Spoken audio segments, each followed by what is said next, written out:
Sheriffs has been our scout team quarterback pretty much all year. He's done a great job. Okay. Yeah, he's done a really great job. He's just taken the bull by the horns. He's been a leader and very serious about what he does and how he approaches it. Very competitive. There's a lot of talk about Jack Allison, obviously he's signing stuff, but do you think Sheriffs is kind of going to be a factor next year as well? I'm sure he'll make himself a factor. Again, I don't know enough. I don't coach those guys. I'm not in there with them daily.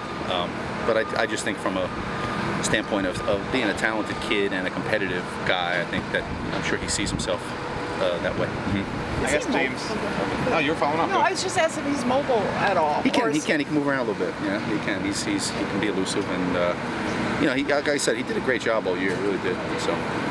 I was just following up on I asked James Coley this too yesterday, but is there anyone on defense who's sort of shown they deserve more reps in the bowl game over the last couple of weeks? Well, we gave him pretty much 2 weeks off, so we just started getting back at it on Friday and Saturday, and those practices were really more emphasized on starting to call some of the stuff we're going to call in the game, but really just getting the speed and getting used to practicing again, good on good. And then we had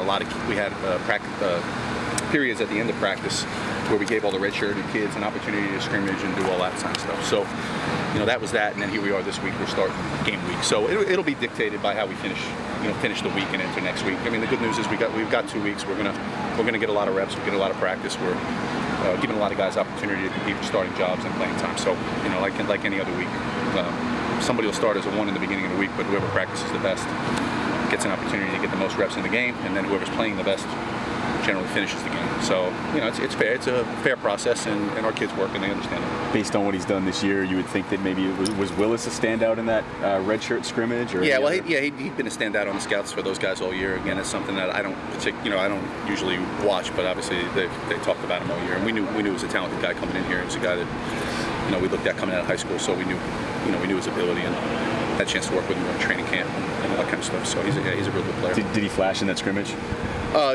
Yeah. Again, he's going to flash anytime he's on. If he's a good player, I mean, he's done a good job. You have an offense that throws the ball a ton that you're playing against now. You have obviously a new coach coming in. Is there anything coming down to you where let's try to do something different that you're being told, or you're just being left on your own to say here's what we're going to run? Here's what we're going to do? No, that I think everybody understands in these situations. Usually, you finish the season off the way you started. But these kids have been running these calls since spring ball, training camp. It's fair to them to continue to let them have familiarity and do those sorts of things. So obviously, from our standpoint, it's our job to find the things that put them in the best situation, or enhance some things, or look at some different things when you have the time. In a normal game week, sometimes you have a 7-day turnaround. The big game, we had a 6-day turnaround. So again, you just try to be consistent. You put everything in the spring, you put everything in training camp, and then you pull out what you need on a weekly basis. So this isn't much different, without some tweaks.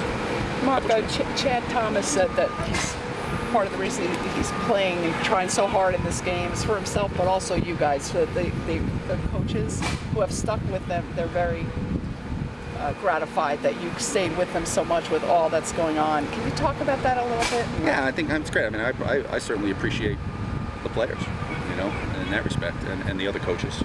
Certainly, again, we talked every week of just making that commitment in the beginning of the season that we were going to be committed to one another. We were going to have unity in times of adversity, and like we talked about, just finishing off the job that we started out to do. So I think we're all proud of the way we stuck together and we finished and put ourselves in a situation where we have an opportunity to get a bowl win and get a 9th win for these guys and have the seniors go out the way they should and also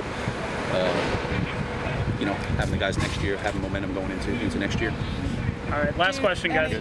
Do you know what your future is right now? Do you have any inclination or any idea?